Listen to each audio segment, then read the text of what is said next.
In my last video, I explained that for a box resting on a surface, there will be both a force due to gravity and a normal force present.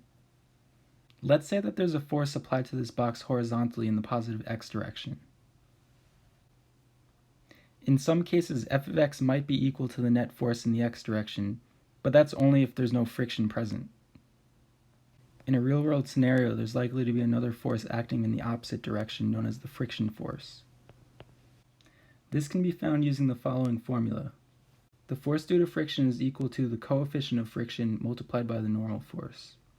The coefficient of friction, represented by the Greek letter mu, is a dimensionless value that represents the amount of friction between two objects, in this case the box and the ground. A high coefficient of friction means that there is more resistance as the two surfaces try to slide past one another. For example, if both the box and the ground were made of ice, the coefficient of friction would be very low. But if the two surfaces were covered in sandpaper, the coefficient of friction would be very high. It's important to know that there are two different types of coefficients of friction.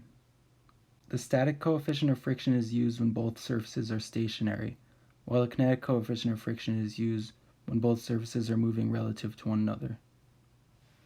As an example, let's say that the force due to gravity is equal to 10 newtons and that the applied force is 4 newtons. Let's also say that the static coefficient of friction is 0.5, while the kinetic coefficient of friction is equal to 0.3. The static coefficient of friction will always be larger because a greater force is needed to overcome it.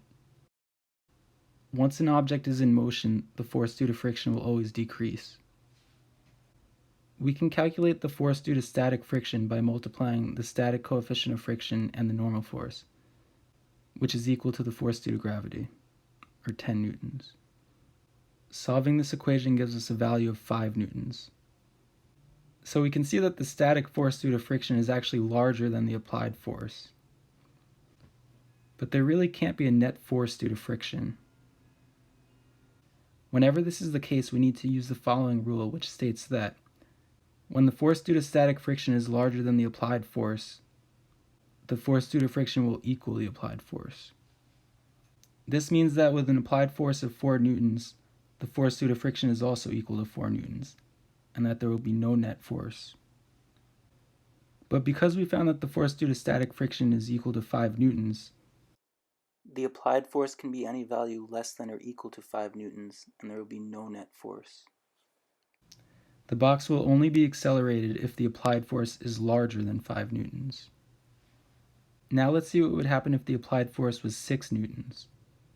Because we see that the applied force is larger than the force due to static friction, we know that the box will move. Because this is the case, we'll need to use the force due to kinetic friction. In this case, we obtain a value of 3 newtons. We can now find the net force in the horizontal direction by subtracting this force due to friction from the applied force. This shows us that the net force is 3 newtons.